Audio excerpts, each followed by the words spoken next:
할렐루야. 네, 또 오늘 이렇게 함께 하신 모든 성도님들 우리 주님의 이름으로 축복합니다. 저는 소개해 주신 대로 인천에 있는 연수 초대교회 이동현 목사라고 합니다. 우리 또 늘 저도 노예 안에서 너무 부족하지만 또 우리 좋은 목사님들과 함께 이렇게 교제하면서 지내는 가운데 있는데, 우리 엄연목 목사님 또 많이 또 옆에서 보면서 배우고 있습니다. 함께 또 이렇게 초대해 주셔서 우리 성도님들과 귀한 말씀 나누는 것 너무나 또 기쁨으로 알고 이렇게 달려왔습니다. 오늘 또 함께 많은 은혜 누리시기 바랍니다. 오늘 여러분과 함께 나눌 말씀의 제목은요, 나에게 있는 것을 준다, 나에게 있는 것을 준다라는 제목으로 또 함께 은혜를 나누고자 합니다. 우리 말씀 듣기 전에 한번 옆에 계신 분들과 우리 눈빛 교환을 하시면서 활짝 웃으시면서, 우리 마스크로 좀 가려져 있지만 그래도 한번 이렇게 인사 나눠보겠습니다. 예수님으로 충만합시다. 인사할게요. 예수님으로 충만합시다. 아멘. 네, 오늘 예수님으로 충만한 시간 되기 바랍니다. 요즘 우리 많은 분들이 쓰고 있는 표현 가운데 이런 표현이 있더라고요. 나는 누구, 여긴 어디? 들어보셨나요? 혹시 오늘 이 자리에 계신 분들 가운데도 지금 나는 누구, 여긴 어디, 이런 분은 아마도 안 계시리라 믿습니다. 자, 내가 지금 어디 있나? 나 왜 여기 있지? 나 지금 뭐 하고 있지? 이 헷갈릴 때 이런 말들을 쓰더라고요. 여러분, 사실 사람이 그렇습니다. 어디에 가든지 내가 지금 왜 여기에 와 있나? 목적이 있어야 되고, 나는 누구인가에 대한 이 정체성이 분명할 때에 그 사람이 항상 그 시간을 귀하게 사용할 수가 있죠. 근데 오늘날 왜 이렇게 좀 웃자고 하는 얘기지만, 물론 나는 누구, 여긴 어디, 이런 얘기를 왜 이렇게 사람들이 많이 할까 생각을 해보니까 참 자기가 지금 여기서 뭘 하고 있나 모르는 분들이 너무나도 많기 때문에 그러지 않은가라는 생각을 해봅니다. 열심히 아침에 출근해서 저녁까지 일을 하고 돌아오는데, 직장에서 하루 종일 나는 누구, 여긴 어디 이러고 있으면 어떻게 되겠습니까? 내가 지금 왜 일하고 있는지를 알지 못하고, 내가 지금 그냥 먹고 살기 위해 이 일한다 이렇게 생각하면 하루하루가 어떻게 느껴질까요? 그냥 죽지 못해 사는 아마 그런 인생이 되고 말 것입니다. 그러다 보니까 사람들이 너무나 허무하죠. 너무나 허무하니까 인생의 재미도 찾을 수 없고, 그냥 나는 누구, 여긴 어디 이러면서 그냥 하루하루 지나가는, 웃음을 잃어버린, 너무나도 그래서 날카로운 사람들이 많다라는 생각을 해봅니다. 자, 그럼 오늘 여러분께 한번 제가 질문을 다시 한번 드려볼게요. 그러면 오늘 이 자리에 모인 우리는 누구일까요? 여러분, 우리는 누구라고 생각하세요? 누구일까요? 이 우리들 각각 다른, 우리 또 여러분들은 서울 살고 계시지만 또 저는 인천에서 왔는데, 그럼에도 불구하고 우리 하나로 묶을 수 있는 게 있다면 그것은 뭘까요? 우리를 표현하는 말, 바로 그리스도인이라는 말로 우리가 표현할 수 있을 것입니다. 그리스도인, 맞죠? 오늘 다 믿는 분들 나오셨죠? 오늘 특별히 금요일 밤에는 정말 열심히 우리 하나님 앞에 기도하시는 그리스도인들이 모였다라고 생각이 됩니다. 이 그리스도인이라고 하는 말은 사실은 성경에부터 나온 말이죠. 사도행전 11장 26절을 보니까 이런 말씀이 있습니다. 만남에 안디옥에 데리고 와서 둘이 교회에 1년간 모여 있어 큰 무리를 가르쳤고, 제자들이 안디옥에서 비로소 그리스도인이라 일컬음을 받게 되었더라. 아멘. 그렇습니다. 이 예루살렘에 어떤 일이 벌어졌었나요? 초대교회 7 집사 가운데 한 사람인 스데반 집사가 순교하고, 그리고 순교한 이후에 너무나도 가혹한 핍박이 이 믿는 자들에게 이제 오게 되었습니다. 그 핍박을 피해서 많은 이들이 흩어지게 되었죠. 예루살렘을 떠나서 온 유대 땅으로, 또 사마리아 땅으로, 그리고 이방인들의 땅으로 이들이 막 흩어져 나가게 되었는데, 그들 가운데 이 안디옥이라고 하는 곳, 이 안디옥이라는 도시들이 고대에 여러 곳이 있는데 그 중에 수리아라고 하는 지금의 시리아가 있는 지역이죠. 시리아에 있는 그 안디옥에 갔던 어떤 제자들이 한 가지 시험을 하게 된 거예요. 그 시험은 뭐냐? 우리 저 이방인들에게도 한번 우리 예수님을 전해보자, 이렇게 된 것이죠. 사실 이 일은 굉장히 놀라운 일이었습니다. 왜? 유대인들은 우리만 구원받을 수 있다, 이 생각하는 사람들이었기 때문에 그렇죠. 예수님이 사도행전 1장 8절에 승천하시기 전에 제자들에게 하신 말씀 뭐죠? 오직 성령이 너희에게 임하시면 너희가 권능을 받고 예루살렘과 온 유대와 사마리아와 땅끝까지 이르러 내 증인이 되리라, 이 말씀을 하셨는데 그때에도 제자들은 무슨 생각을 했느냐? 아, 성령 그래 받아야지. 성령 받고 그 다음에 온 유대 그리고 사마리아 땅끝까지 가서 유대인들에게 예수님 전해야 되겠다. 이게 바로 그 제자들이 가지고 있던 생각입니다. 왜? 그것이 그들의 역사이고 현재이고 미래다. 그들이 배워왔고 자라왔던 환경이 늘 유대인들만, 우리 유대인들만 하나님의 백성이야, 우리만 택함받아서 우리만 구원받을 수 있어 라는 생각을 늘 주입당해 왔기 때문에 아 그래, 우리 예수님 말씀처럼 땅끝까지 가자, 땅끝까지 가서 우리 예수님을 전하자. 누구에게? 유대인들에게. 이 생각을 그들은 가지고 있었던 것이죠. 그런데 이 안디옥에 갔던 몇 명은 굉장히 혁신적인 생각을 했던 것입니다. 우리가 뭐 유대인만 만나는 것도 아닌데 뭐 유대인만 믿을 필요가 있나? 우리 한번 다른 사람들에게도 한번 예수님을 말해보자. 그래서 그들이 얘기를 했더니 그 이방인들이 놀랍게도 받아들이는 거예요. 그리고 그들이 믿고 아 나도 이제 예수님을 나의 구주로 모시겠습니다. 그렇게 그들이 얘기하고 함께 예배하는 자리에 오게 되었다는 것이죠. 그리고 이 소식을 듣고 이제 예루살렘 교회에서 그런 일이 있습니까? 놀랐죠. 그래서 재빨리 사람을 한 명 파송을 보내는데 그게 바로 바나바죠. 바나바가 그래서 안디옥 교회로 왔습니다. 그들이 예배 드리는 걸 보고 아 그래, 여기에 꼭 필요한 사람이 한 명 있겠다. 그게 누구인가요? 바로 바울이죠. 바울을 그 안디옥으로 데리고 왔습니다. 데리고 와서 함께 거기에서 이제 예배하며 함께 이 안디옥 교회를 성장시켜 나가는데 놀라운 것은 자, 사람들이 이 모인 사람들을 보고 예수를 그리스도라 칭하는 이 사람들을 보고 뭐라고 부르기 시작을 했냐면 바로 그리스도인이다 라고 부르기 시작했다는 것이죠. 이 그리스도인이라고 부르는 이 사람들이 누구냐? 믿고 있는 사람들이 아 우리는 스스로 내가 그리스도인이다 라고 얘기한 것이 아니고요, 저 바깥에 교회 바깥에 있는 믿지 않는 사람들이 저들은 맨날 모여서 뭘 하지? 기웃기웃거리면서 보고 또 나오고 보니 그 중에 아는 사람이 있어요. 당신 저기서 뭐 했어? 뭐 이렇게 물어도 보고, 근데 그 사람이 매일매일 바뀌어지는 것을 보고 야 저 사람들 뭔가 특별한데 그게 뭐지? 계속해서 관심을 가지고 지켜보니 아 저 사람들은 뭔가 특별해, 우리랑 다른 뭔가가 있어. 그게 뭐냐? 바로 저들은 그리스도를 믿는 사람들이구나. 그래서 그들에게 그리스도인이라는 말을 붙여주기 시작했다라고 하는 것이죠. 우리가 부른 게 아니고 믿지 않는 자들이 보고 저 사람들은 그리스도인이야 라고 이렇게 불렀습니다. 그리스도인이라고 하는 그 헬라어 원어의 뜻은 뭐냐면 그리스도의 사람, 또 그리스도에게 속한 사람, 이런 뜻을 가지고 있는 말이죠.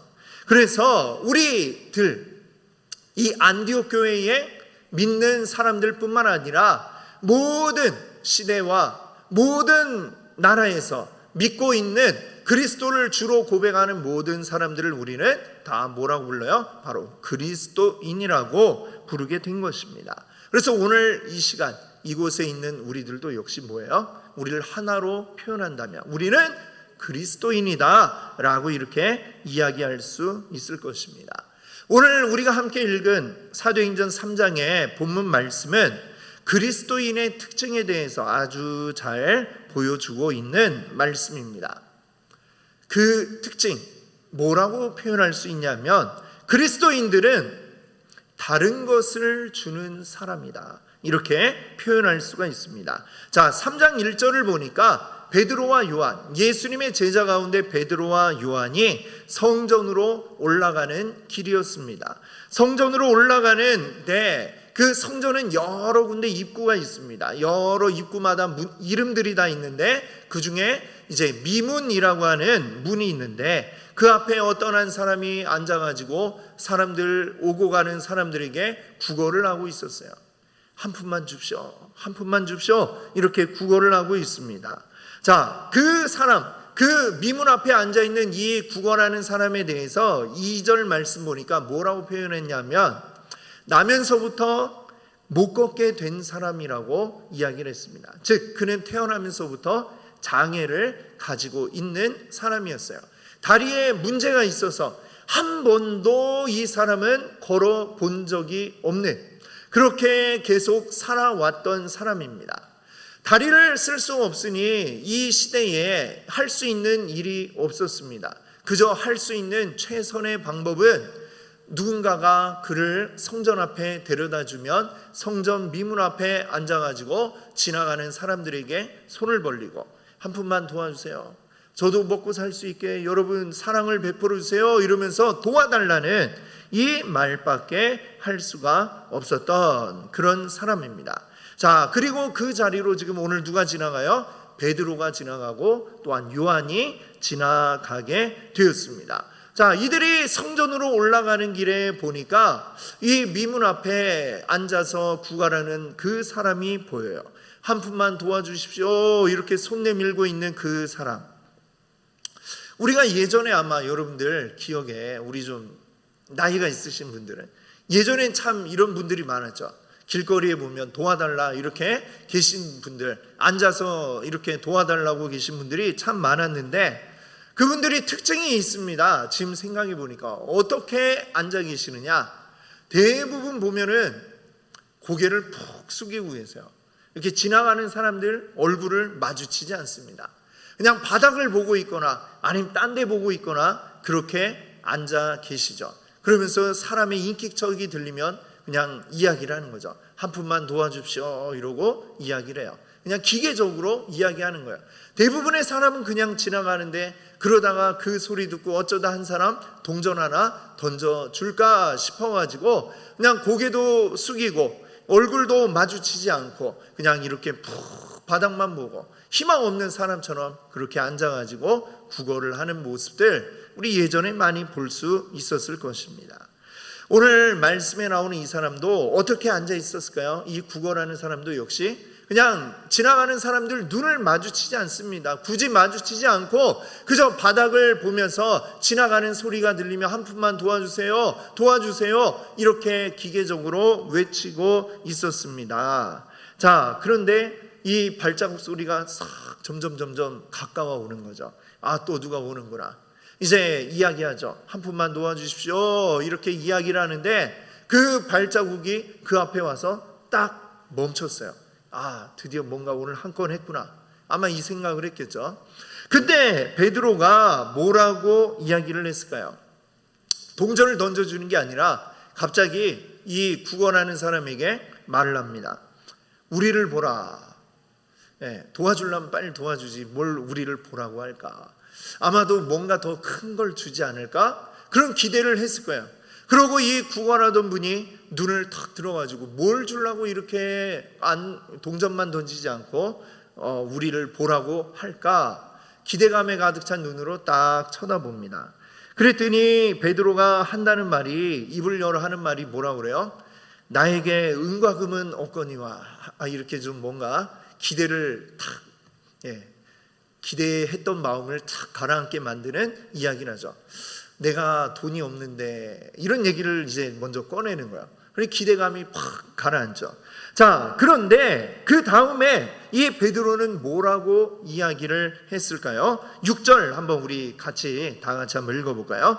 베드로가 이르되 은과 금은 내게 없거니와 내게 있는 이것을 내게 주노니 나사렛 예수 그리스도의 이름으로 일어나 걸으라 하고. 아멘. 그렇습니다. 베드로가 남들처럼 은과 금을 주려고 그 사람에게 접근한 것이 아니었습니다. 왜였을까요? 돈이 없어서? 아니, 돈이 없어도 뭐 동전 하나 없었을까요? 자, 이 사람들은, 대부분의 사람들은 그 앞을 지나가면서 어떻게 합니까? 자기가 가지고 있는 은과 금으로 만든 동전들을 그 사람에게 던져주고 갔겠죠. 한 명도 예외 없이 다 동전을 던져주고 갔습니다. 그런데 베드로와 요한은 어떠한가? 그에게도 물론 동전 하나쯤은 있었으리라고 생각을 합니다. 그런데 굳이 동전을 던져주는 게 아니라 나를 보세요 이러더니 그 뒤에 이어서 하는 말이 내가 더 좋은 게 있는데 이 좋은 것을 당신에게 주고 싶어요 라고 이야기를 한 것이죠.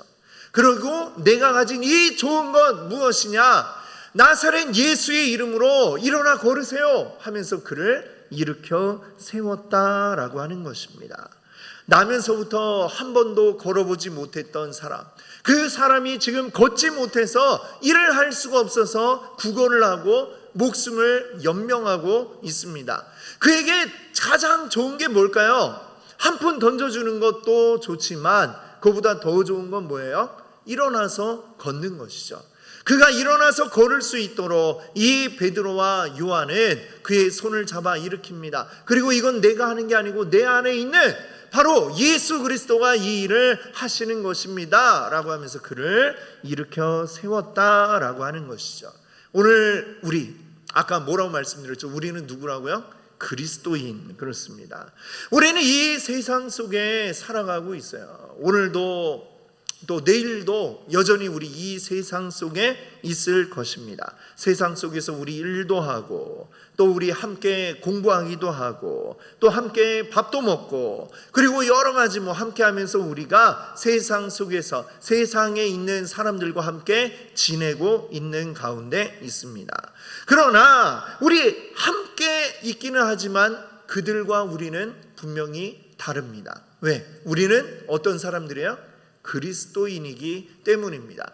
그들에게는 없지만 우리에게는 있는 것 바로 뭘까요? 예수 그리스도가 우리 안에 있는 줄 믿습니다. 우리는 세상에 속하지 않고 그리스도에게 속한 사람인 줄 믿습니다. 그렇기 때문에 우리는 우리에게 있는 가장 좋은 것 이것을 그들에게 이야기할 수 있고 전해줄 수 있어야 하는 것이죠.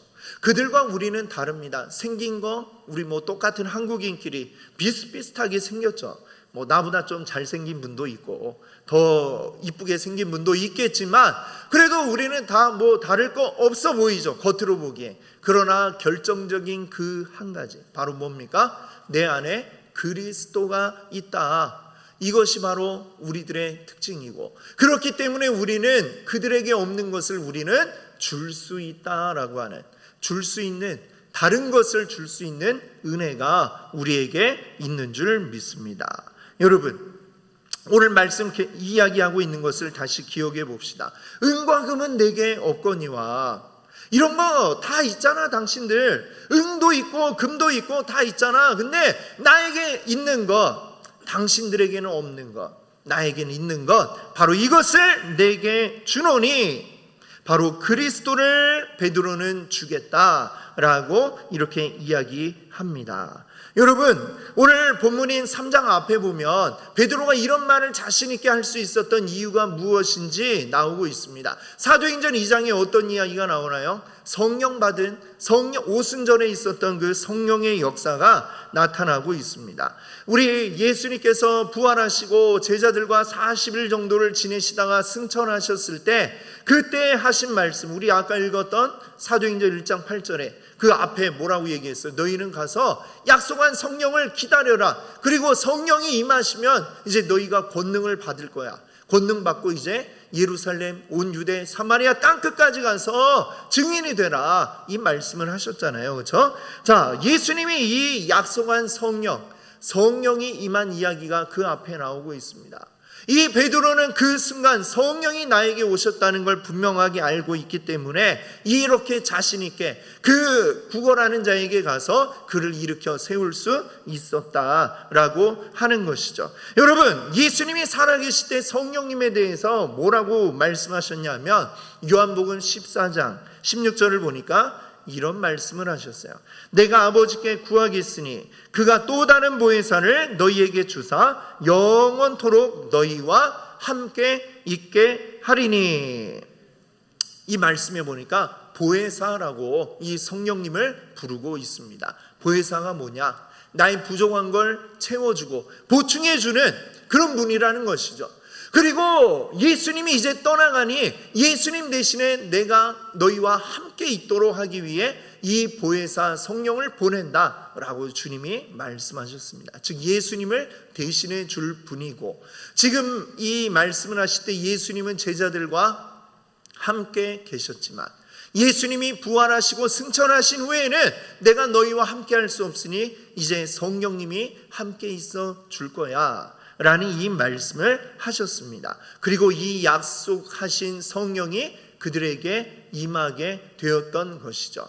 우리는 성령님, 예수님, 우리 같은 삼위일체 하나님이신 것 우리 잘 알고 있습니다. 믿으십니까? 우리 성령이 안에 들어와 있는 이 베드로는 그 안에 있는 성령이 말씀하시는 대로, 요구하시는 대로 움직일 수밖에 없었던 것이죠. 어쩌면 그 이전에도 베드로는 성전을 가면서 그 구걸하는 분을 몇 번은 보았을지도 모릅니다. 늘 나와 계신 분이니까 지나가면서 뭐 오늘도 또 나왔네, 아니면 그 전에는 또 몇 번 동전도 던져준 적도 있을지 모르겠습니다. 그 이전에 수없이 지나가며 봤을지도 모를 그 사람. 그런데 이날따라 이 베드로는 왜 특별하게 보였을까요? 그의 안에 성령님이 와 계셨기 때문인 것입니다. 그래서 그는 그 마음에 일으키는 대로, 그 마음이 이끄는 대로, 성령이 인도하시는 대로 가서 어떻게 했어요? 그에게 손을 잡고 한 번도 걸어볼 수 없었던 그 사람을 향하여 나사렛 예수 그리스도의 이름으로 일어나 걸으라 하고 그를 일으켰죠. 여러분, 그리고 나서 어떻게 되었습니까? 오늘 말씀에서 보았듯이 한 번도 걸어본 적이 없는 사람이 갑자기 일어났고, 일어날 뿐만이 아니라 걸었고, 그리고 심지어는 어떻게 하기까지요? 뛰기까지 했다라고 말씀이 이야기합니다. 여러분들 아마 잘 아시고 혹시 경험이 있는 분들도 계실지 모르겠어요. 연세 드신 분들 가운데 혹시 잘못해가지고 다리가 삐끗 부러지거나 해서 기부스를 하시면 어떻게 됩니까? 나중에 기부스 푸는데 몇 달이 걸려요. 그렇죠? 너무 고생하시죠. 그리고 기부스 풀고 나면 걷는 게 어때요? 쉬울까요? 어려울까요? 네, 다리는 잘 붙었지만 이 걷기가 어렵습니다. 한참 동안 움직이지 않았기 때문에 다리 관절을 움직이는 것도 힘들고, 그리고 다리에 근육도 빠져가지고 힘이 없어요. 막 덜덜거리면서 어렵게. 그래서 그 기부스를 푼 다음에 또 재활 여러 가지 치료를 받으셔야만 겨우 걸을 수가 있어요. 근데 이분은 어떻게 한평생 걸어본 적도 없는 분이 갑자기 일어났어요. 일어나는 건 그렇다 쳐도 걷기까지 했어요. 걷는 건 또 그래 걸었다 쳐도 뛰기까지 했습니다. 이게 얼마나 놀라운 일입니까? 여러분 믿으십니까? 아멘. 그 놀라운 일들, 다시 한번 말씀드리지만 이 일이 어떻게 일어났습니까? 베드로가 이 일을 할 수 있었던 이유는 무엇입니까? 그에게 은과 금이 아니라, 누구라도 줄 수 있는 은과 금이 아니라 그만이 가지고 있는 그의 안에 있는 바로 예수 그리스도를 그가 주었기 때문에 그 놀라운 역사가 일어나게 된 줄로 믿습니다. 아멘. 여러분, 사람은요 누군가에게 주고 싶은 게 있다면 내가 가진 것밖에 줄 수가 없습니다. 그렇죠? 나한테 없는 건 내가 줄 수가 없어요. 내가 가지고 있는 것만 줄 수가 있는 것입니다. 자, 근데 모든 사람들이 다 보면요 어느 정도 연기력이 있습니다. 연기력. 예. 오늘 계신 분들도 다 연기력이 있어요. 뭐 어떤 연기력이냐? 소위 말하는 척을 합니다. 척. 예. 어떤 척? 없는데 있는 척. 아니면 기분 나쁘지만 뭐 그냥 괜찮은 척, 회사에서 욕 먹어도 그냥 괜찮은 척, 목구멍이 포도청이니까 어쩔 수 없이 내가 웃어야지 이러면서 그런 척을 우리가 한다는 것이죠. 근데 어떤 척하는 것은요 결국에 다 드러나게 됩니다. 나중에 와보면 진짜가 아니라는 게 다 드러날 수밖에 없어요. 자기 안에 있는 게, 내가 가지고 있는 것이 결국은 미천이 다 드러날 수밖에 없다는 것이죠. 요즘에 연예인들 뭐 이렇게 문제되는 연예인들 보면 소위 말하는 인성 논란 이런 것들 되는 연예인들 보셨잖아요, 그렇죠? 카메라 앞에서는 웃으면서 막 착한 것처럼 이렇게 있다가 카메라가 딱 꺼지면은 뭐 갑질을 했다더라 뭐 이런 폭로들이 나오는 경우들 여러분들 보셨을 것입니다. 남들이 볼 때는 뭔가 내가 있는 척하고 괜찮은 척하고 사는데 그 없다고 생각하면 그냥 내 본성이 그대로 다 드러났는데 그것을 누군가가 뭐 찍고 녹음하고 폭로하고 이래가지고 그냥 뭐 사라지는 이런 연예인들 우리가 많이 보죠. 내 안에 있는 것, 결국은 내 안에 있는 것이 나의 바깥으로 드러나게 되어 있습니다. 여러분, 그리스도인들은 내 안에 있는 무엇을 드러내야 할까요? 바로 그리스도를 드러내야 하는 줄 믿습니다. 우리 사람의 인성이 자기도 모르게 드러나듯이 그리스도가 내 안에 있는 사람은 어떻게 해요? 그리스도가 자꾸만 드러날 수밖에 없는 거죠. 이건 어떻게 보면 노력하지 않아도 자연스럽게 드러나야만 하는 것입니다. 감추려고 해도 감출 수가 없어요. 그래서 예수님이 뭐라고 말씀하셨느냐? 마태복음 7장 16절을 보니까 이런 말씀하십니다. 그들의 열매로 그들을 알지니 가시나무에서 포도를 또는 엉겅퀴에서 무화과를 따겠느냐. 이 말씀을 예수님이 하셨죠. 여러분, 열매를 보면 무슨 나무인지 알 수가 있습니다. 여러분, 저를 보면 어떤가요? 도시 사람 같아요? 아니면 시골 사람 같아요? 인천에서 왔으니까 시골 사람인가? 아니죠. 인천도 도시입니다. 그리고 또 저는 어릴 때 또 서울에 살아가지고 한평생 도시에서만 살아온 도시 남자입니다. 따뜻한 도시 남자. 따도남이라고 하더라고요. 자, 근데 인정 못하는 분들은 계신 것 같아요. 그래서 저는 도시에서만 쭉 자라가지고 이 나무를 봐도 사실 이제 뭐 어디 여행 가거나 멀리 가다 보면 이제 과수원이 있는 막 지역을 지나갈 때가 있잖아요. 그럼 지나가면서 이렇게 나무를 쫙 보면은 저게 도대체 무슨 나무일까 봐도 알 수가 없습니다. 제가 군대 가서 깜짝 놀란 게 있는데, 군대 갔더니 이상한 뭐 소나무 같은데 막 솔방울을 털더라고요. 그러더니 고참들이 막 거기서 막 까더니 거기서 잣이 나오는 거예요. 그래가지고 저는 잣을 그 전에 먹어만 봤지 어디서 나온지 몰랐거든요. 그리고 군대에서 참 많은 걸 배웠습니다. 그래서 잣이 이렇게 여기서 나오는구나. 여전히 어디에서 나오는지 열매는 알지만 나무하고 합쳐서 이렇게 보면 뭔지 몰라요. 그런데 내가 알 수 있는 방법이 있습니다. 어떻게 할까요? 열매가 만약에 맺혀져 있으면 그 나무를 보고 알 수가 있죠. 사과가 열려있는 나무가 있다면 저는 그 나무를 보고 그래 이거 사과나무구나 하고 알 수가 있습니다. 사과는 먹어봤으니까요. 만약에 바나나가 열려있는 나무를 봤다면 저는 그 나무를 이거 바나나 나무야 라고 이야기할 수 있겠죠. 배가 열려있으면 배나무, 감이 열려있으면 감나무. 나무 자체는 어떻게 생겼는지 그 이파리가 어떤지 하나도 모르지만 어쨌거나 열매는 보면은 제가 알 수가 있습니다. 그리고 예수님도 이렇게 말씀하시는 거예요. 우리 사람만 보면 이 사람은 어떤 나무인지 알 수가 없는데 열매를 보면 그 사람이 어떤 사람인지 알 수 있다라고 예수님이 말씀하셨다는 것이죠. 이 사람이 진짜 그 안에 예수 그리스도가 있는 사람인지 아니면 예수 그리스도가 없는 사람인지 그가 하는 행동의 열매들을 보면 알 수가 있다라고 말씀하신 것입니다. 오늘 우리 안에 예수 그리스도가 있다면 우리에게 어떤 열매가 맺혀질까요? 예수 그리스도의 열매가 맺혀질 줄 믿습니다. 내 안에 있는 예수 그리스도는 감추어질 수가 없는 분입니다. 그분이 드러날 수밖에 없다는 것이죠. 오늘 이 베드로와 요한의 안에 계신 예수님은 이 구걸하고 있던 한 사람, 성전 미문 앞에 구걸하던 그 사람을 보고 그 아프고 병든 자, 누군가가 이 사람을 도와주지 않으면, 매일매일 누군가 동전 던져주지 않으면 스스로 살아갈 수가 없는 이 불쌍하고 안타까운 이 사람, 아마 예수님이 보셨다면 어떻게 하셨을까요? 그냥 지나가셨을까요? 아니면 일으켜 세우셨을까요? 아마 예수님이 계셨다면 분명 그를 일으켜 세우셨을 것입니다. 그리고 예수 그리스도와 그 안에 있는 베드로와 요한도 이제는 그를 보니 그대로 멈춰 지나갈 수가 없는 것이죠. 이 사람을 이 고통 속에서 일으켜줘야 되겠다, 이 사람을 구원해줘야 되겠다라고 그는 생각하였고 그를 일으켜 세운 것입니다.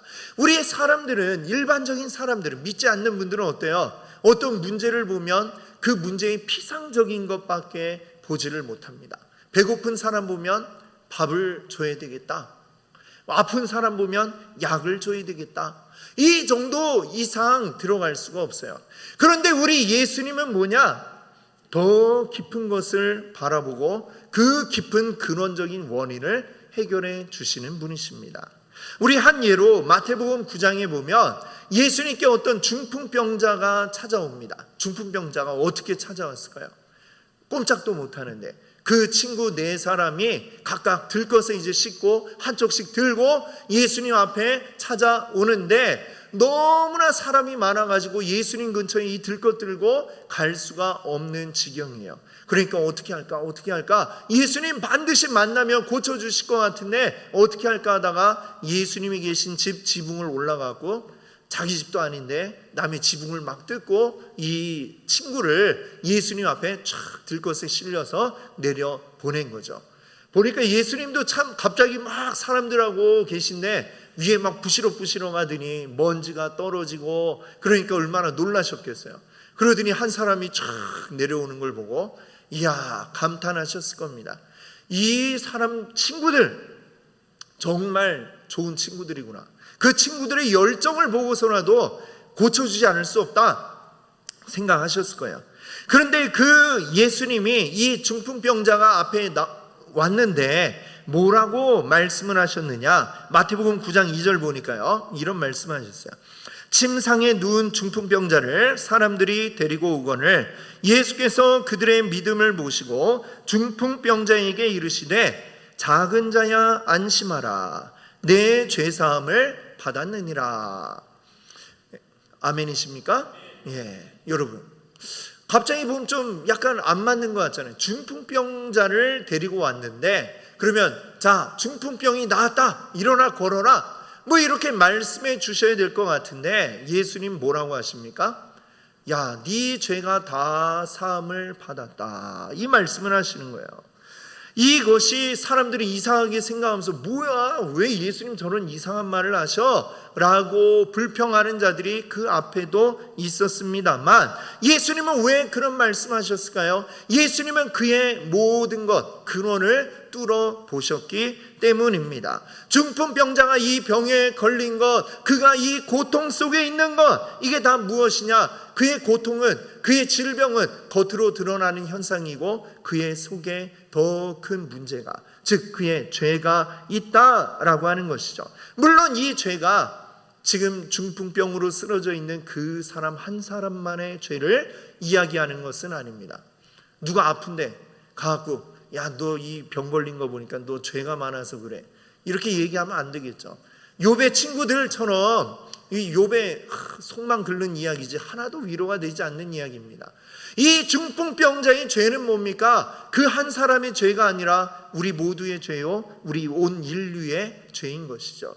아담과 하와부터 계속해서 내려온 이 죄의 결과가 어떻게 만든 것입니까? 이 세상에 우리 육신의 병을 가져오고 이 육신을 약해지게 만들고 우리 인간의 탐욕이 서로 싸움을 하게 만들고 전쟁하게 만들고 그것이 사람을 죽게 만들고, 이 모든 것들이 다, 이 모든 문제들이 어디로부터 온 것입니까? 우리들의 죄 때문에 이 모든 것들이 생겨난 것이죠. 중풍병자가 지금 중풍병으로 쓰러져 있는 것도 비록 그에게 죄가 없다 할지라도 우리 모든 인류의 죄가 만들어낸 그 결과들이 그의 중풍병을 만들어내고 그를 고통스럽게 만들고 있음을 예수 그리스도는 꿰뚫어 보시고 그에게 말씀하시는 겁니다. 다만 그의 현상만, 지금 누워있는 움직일 수 없는 현상만 고쳐주시는 게 아니라 더 근원적인 문제, 바로 그를 둘러싼 이 모든 죄로부터 일어나 걸으라, 너는 이제 죄에서 자유하다라는 말씀을 선포를 해주신 것이죠. 이 깊은 예수님의 마음을 모르는 사람들은 뭐야 무슨 말이야 라고 했겠지만 예수님은 그의 모든 문제를 고쳐주신 것이다 라고 하는 것입니다. 바로 그 예수님이 지금 우리 가운데 와 계심을 믿으시기 바랍니다. 오늘 이 베드로도 그렇습니다. 그에게 동전 하나 던져주고 지나가면 뭐 간단할 일이고 그 다음에 아무 일도 없었겠죠.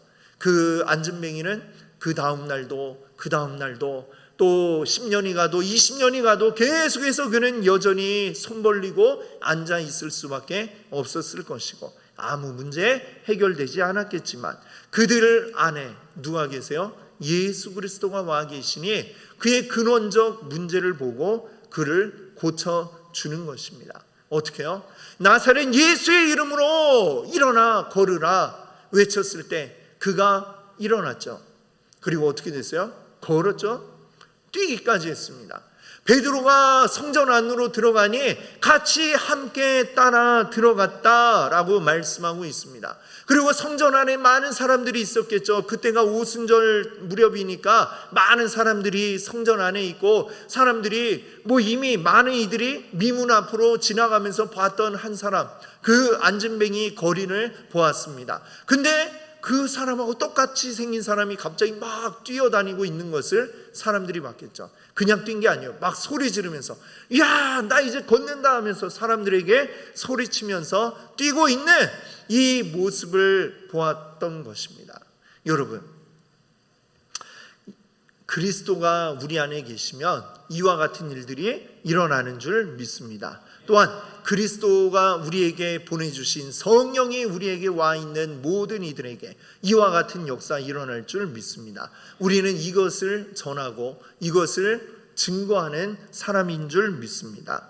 여러분, 제가 좀 개인적인 이야기를 하나 드리면 얼마 전에 저희 고모님이 계신데 우리 고모님 딸, 그러니까 저에게 이제 사촌 누님이죠.